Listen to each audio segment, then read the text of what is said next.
नमस्कार, स्वागत आहे तुम्हा सर्वांच्या आजच्या नवीन व्हिडिओमध्ये। आता जॉब कार्ड कसं पाहायचं तुम्हाला मोबाईलवरती ते आपण जाणून घेऊया। तर सर्वात पहिले जॉब कार्ड पाहण्यासाठी तुम्हाला ग्राम पंचायत रिपोर्ट्स नावाच्या पेजवर परत यायचं आहे। तिथं आल्यानंतर R1 ते R6 असं रकाने दिलेले तिथं राहतात। आता त्याच्यानंतर तुम्हाला काय करावं लागते, R1 या रकान्यातील जॉब कार्ड एम्प्लॉयमेंट रजिस्टर हा ऑप्शन राहील। या 5व्या क्रमांकावर तुम्हाला क्लिक करावे लागेल। त्या क्रमांकावर क्लिक केल्यानंतर तुमच्या स्क्रीनवर तुमचा ग्रामपंचायतीचा मनरेगा जितके जॉब कार्ड रजिस्टर आहेत, नोंदणी झालेल्या आहेत, तिथं ते असतील। त्याच्यानंतर तिथं काय करायचं आहे, तुमचं तिथं जॉब कार्ड नंबर आणि ते कुणाच्या नावावर आहे हे सुद्धा तुम्हाला तिथं दिसेल। आता त्यानंतर तुम्हाला ज्या व्यक्तीचं जॉब कार्ड पाहायचं आहे त्या व्यक्तीच्या नावासमोरील जो नंबर राहते त्या नंबरवर तुम्हाला क्लिक करा। क्लिक केल्यानंतर त्यानंतर संबंधित जॉब कार्ड ओपन होईल। ज्या नावावर क्लिक केल्या त्या नंबरवर तो ओपन होईल। त्याच्यानंतर यावरून सुरुवातीला संबंधिताचं नाव, पत्ता ही माहिती तुम्हाला दिसेल। म्हणजे ज्या नंबरवर क्लिक केल्या त्याचं नाव, त्याचा पत्ता, जे संबंधित माहिती राहील ती दिसेल। त्याच्यानंतर तुम्हाला रिक्वेस्टेड पिरियड ऑफ एम्प्लॉयमेंट या रकान्यात तुम्हाला या व्यक्तीनं रोजगारासाठी कधी विनंती केलेली आहे ते पण तिथं तुम्हाला दिसेल। आता त्याच्यानंतर येते period and work on with employment offer मध्ये या व्यक्तीला रोजगार कधी ऑफर करण्यात आला आणि त्या कामाचं नाव काय आहे याची माहिती तुम्हाला तिथं दिसेल। त्याच्यानंतर आता मनरेगाचं पेमेंट कसं पाहायचं, जर तुम्ही मनरेगामध्ये कामाला जात असाल रोजगार हमी योजनेमध्ये तर त्याचं पेमेंट कसं पाहायचं मोबाईलवर, तर बघा। तर आता तुमच्या मोबाईलवर तुम्हाला तुमचं पेमेंट बघता येते। तर आता रोजगार हमी योजनेचं पेमेंट खात्यावर जमा झालं की नाही ते कसं पाहायचं ते आपण आता जाणून घेऊया। आता यासाठी तुम्हाला सर्वात पहिले करावे लागेल, तुम्हाला ज्या कामासाठी रोजगार मिळाला त्या कामाचे नाव आणि त्याच्यावर तुम्हाला क्लिक करावे लागेल। तिथं तुमच्या कामाचे नाव बघा आणि त्याच्यावर तुम्ही क्लिक करा। त्याच्यानंतर तुमच्या क्लिक केल्यानंतर तिथे एक नवीन पेज ओपन होईल आणि ज्यात जे काम कधी सुरू करण्यात आलं त्याचं स्टेटस काय आहे इत्यादी माहिती तुम्हाला तिथं सांगितलेली असेल। म्हणजे कोणतं काम कधी सुरू झाला त्याची माहिती तुम्हाला दिसेल। त्याच्यानंतर काय होते, यानंतर पुढे असलेल्या distance number of muster rolls use amount या रकान्यात हजेरी पट क्रमांक दिलेला असतील बघा। आता त्याच्यानंतर काय करा, या हजेरी पट क्रमांकावर तुम्ही क्लिक करा। त्याच्यानंतर हजेरी पट क्रमांकावर त्याचा काम, त्याचा दिनांक, नाव तिथं दाखवला जाईल। त्याच्यानंतर काय होते, त्यानंतर मेजरमेंट बुक डिटेल्स या रकान्यात या कामासाठी रोजगार मिळालेल्या त्या व्यक्तीचं नाव तिथं, त्याच्यानंतर त्यांनी किती दिवसाची मजुरी, प्रतिदिन किती रुपये त्यांना मजुरी मिळाली ते दिसेल। त्याच्यानंतर एकूण मजुरीची रक्कम संबंधित नावासमोर तिथं दिसेल। त्याच्यानंतर त्यापुढे स्टेटस या रकान्यामध्ये मजुरीची रक्कम जमा झाली हे नमूद केलेलं तिथं दिसेल। त्याच्यानंतर स्टेटस समोर क्रेडिट असं ऑप्शन राहील। तर क्रेडिट ऑप्शन म्हणजे क्रेडिट असं नमूद असेल तर मजुरीची रक्कम तुमच्या खात्यामध्ये जमा झाली असं त्याचा अर्थ होतो। त्याच्यानंतर पुढे क्रेडिटेड डेट या रकान्यात तुम्हाला संबंधिताच्या खात्यामध्ये पैसे किती तारखेला जमा झाले याची तुम्हाला तिथं माहिती दिसेल। तर त्याच्यानंतर आपण सर्व माहिती या व्हिडिओच्या माध्यमातून बघणार आहोत।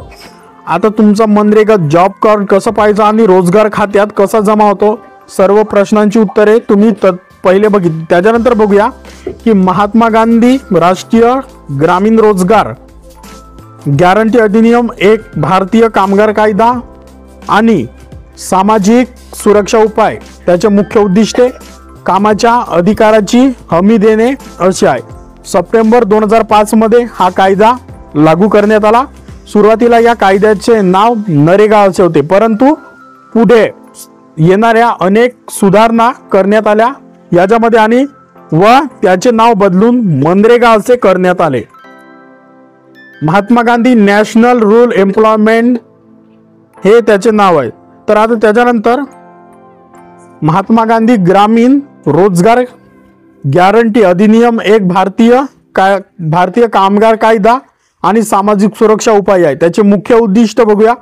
मुख्य उद्दिष्टे कामाच्या अधिकाराची हमी देणे अशी आहे. सप्टेंबर 2005 मध्ये हा कायदा लागू करण्यात आला.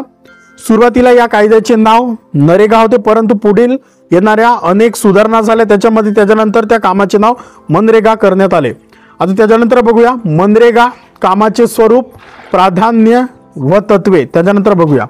आता त्याच्यानंतर अकुशल बघा, अकुशल रोजगाराची पूर्तता, दीर्घकालीन टिकवणारी कामे व त्याद्वारे सामाजिक पायाभूत सोपी उपलब्ध करून देणे, ग्रामीण जनतेने राहणीमान उंचावेल व कायमस्वरूपी मालमत्ता तयार होईल अशा प्रकारे योजनेची अंमलबजावणी करणे.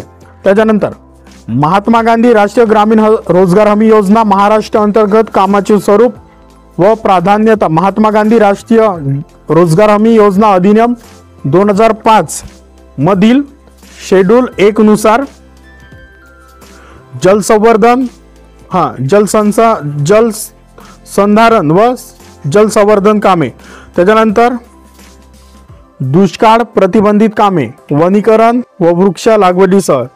त्याच्यानंतर येते पॉइंट नंबर 3 जलसिंचन कालव्याची कामे, लघु व सूक्ष्म जलसिंचन कामासहित. त्याच्यानंतर पॉइंट नंबर 5 अनुसूचित जाती जमाती दारिद्र्य रेषेखालील भूसुधार खालील व इंदिरा आवास योजनेचा लाभार्थी, कर्जबाजारी लहान व अल्प शेतकरी यांच्या जमिनींसाठी जलसिंचन निर्माण करणारी कामे, फळझाड व भूसुधार कामे. त्याच्यानंतर पॉइंट नंबर 5 येते पारंपरिक पाणीसाठ्यांच्या योजनेत नूतनीकरण करणे व तलाव गाळ काढणे.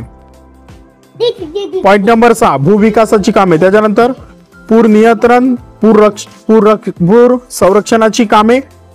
त्याच्यानंतर पाणथळ क्षेत्रात चाऱ्याची कामे. त्याच्यानंतर येते ग्रामीण भागात बारमाही जोड रस्त्यांची दुरुस्ती करणे. त्याच्यानंतर राजीव गांधी भवन. त्याच्यानंतर पॉइंट नंबर 10 केंद्र शासनाची सल्लामसलत करून राज्य शासनाने ठरवलेले कामे. त्याच्यानंतर येते आता मनरेगा कामाचं स्टेटस कसं पाहायचं. तर तुम्हाला सगळ्यात आधी करावे लागेल, तुम्हाला तुमच्या नरेगा असं सर्च करायचं आहे तुम्हाला तुमच्या मोबाईलमध्ये. त्यानंतर काय करायचं, तुम्हाला Mahatma Gandhi national rural employment असं एक पेज तुमच्या समोर उघडेल. त्या पेजवर तुम्हाला क्लिक करायचं. त्यानंतर क्लिक केल्यानंतर या योजनेचा पेज तुम्हाला तिथं दिसेल.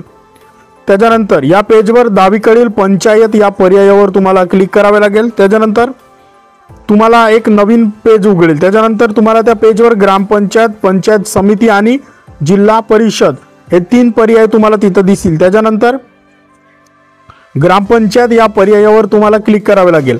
त्यानंतर एक नवीन रकाना तुमच्या समोर ओपन होईल. त्यानंतर तुम्हाला दुसऱ्या क्रमांकाचा जो पर्याय आहे त्याच्यावर तुम्हाला जनरेट रिपोर्ट या ऑप्शनवर तुम्हाला क्लिक करावे लागेल.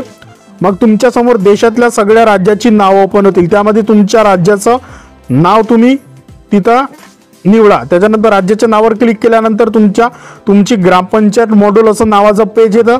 त्या पेज तुमचा ओपन होईल. त्याच्यानंतर पेज ओपन झाल्यानंतर आता इथं तुम्हाला सुरुवातीला फायनान्शियल इयर मध्ये आर्थिक वर्ष तुम्हाला निवडायचं, कोणत्या वर्षीचं पाहायचं आहे. त्यानंतर तुमचा जिल्हा, तालुका, मग तुमचं गाव निवडायचं आहे. हे सर्व प्रोसेस केल्यानंतर तुम्हाला हे सगळं निवडून झाल्यावर तुम्हाला यानंतर ग्रामपंचायत रिपोर्ट्स या नावावर तुम्हाला क्लिक करावे लागेल. क्लिक केल्यानंतर तुमच्या समोर पेज ओपन होईल. या पेजवर तुम्हाला R1, R2, R3, R4, R5, R6 असे तुम्हाला रकाने दिले असतील. यातील तुम्हाला R5 या रकान्यातील लिस्ट ऑफ वर्क या पर्यायावर तुम्हाला क्लिक करायचं आहे. त्यानंतर क्लिक केल्यानंतर तुम्हाला वर्कचं तिथं ऑप्शन दिसेल. या नावाचं एक नवीन पेज तुमच्या समोर ओपन होईल. त्याच्यानंतर इथं सुरुवातीला तुम्हाला कामाचा वर्ग म्हणजे प्रकार तुम्हाला तिथं निवडायचा आहे. त्याच्यानंतर तुम्हाला गावातल्या सगळ्या कामाचं स्टेटस जर जाणून घ्यायचं असेल तर तुम्हाला ऑल वरती क्लिक करावे लागेल. त्याच्यानंतर सर्व गावाचं तुम्हाला कोणती कामे झाले ते दिसतील. त्यानंतर वर्क स्टेटस या पर्यायावर तुम्हाला नवीन कोणती कामं सुरू आहेत ते दिसतील. त्याच्यानंतर किती कामांना मंजुरी मिळाली आणि किती कामांना मंजुरी मिळायची आहे ते पण तुम्ही पाहू शकता. आणि किती काम मंजूर पूर्ण झाली ते पण तुम्ही तिथं पाहू शकता. पण जर ही सगळी माहिती एकदाच पाहायची असेल तर ऑल पर्यायावर तुम्ही क्लिक करा, तुम्हाला दिसेल. त्याच्यानंतर शेवटी फायनान्शियल इयर या रकान्यातील ऑल या रकान्यासमोर तुम्ही क्लिक केलं की तुम्हाला स्क्रीनवर तुमच्या गावातील गेल्या काही वर्षामध्ये मनरेगा कामांची जी संपूर्ण यादी तुम्हाला दिसेल. त्याच्यानंतर पण समजा तुम्हाला 2020 ते 2021 या कामात वर्षातील तुम्हाला जर तुमचं पगार पाहिजे असेल, फायनान्शियल इयर समोर तुम्ही 2020 2021 टाका, तिथं निवडा आणि त्या पर्यायावर तुम्ही क्लिक करा. त्याच्यानंतर तुमच्या समोर एक टेबल ओपन होईल. यामध्ये तुम्हाला सुरुवातीला तुमच्या कामाचे नाव दिसेल, त्याच्यानंतर कामाचा स्टेटस, त्यानंतर आर्थिक वर्ष दिसेल, त्यानंतर कामाचा प्रकार इत्यादी माहिती तुम्हाला दिसेल. त्याच्यानंतर सदरील जो काम राहील तो मंजूर झाला असेल तर अप्रूव्ह, सुरू केलं असेल तर ऑनगोईंग आणि पूर्ण झालं असेल तर तिथं कंप्लीटेड असं प्रकारचं स्टेटस दिसेल. तर हे तुम्हाला पाहायला मिळेल. तर त्याच्यानंतर आपण सांगितलं तुमचं पहिलेच सांगितलं की जॉब कार्ड मनरेगा कसं पाहायचं तुमचं जॉब कार्ड. तर संपूर्ण माहिती कव्हर केली. व्हिडिओ आवडला असेल लाईक करा, चॅनलवरती नवीन असेल सबस्क्राईब करा आणि या व्हिडिओला शेअर करा. पुन्हा भेटू एका नवीन व्हिडिओमध्ये एका नवीन विषयाचा. धन्यवाद.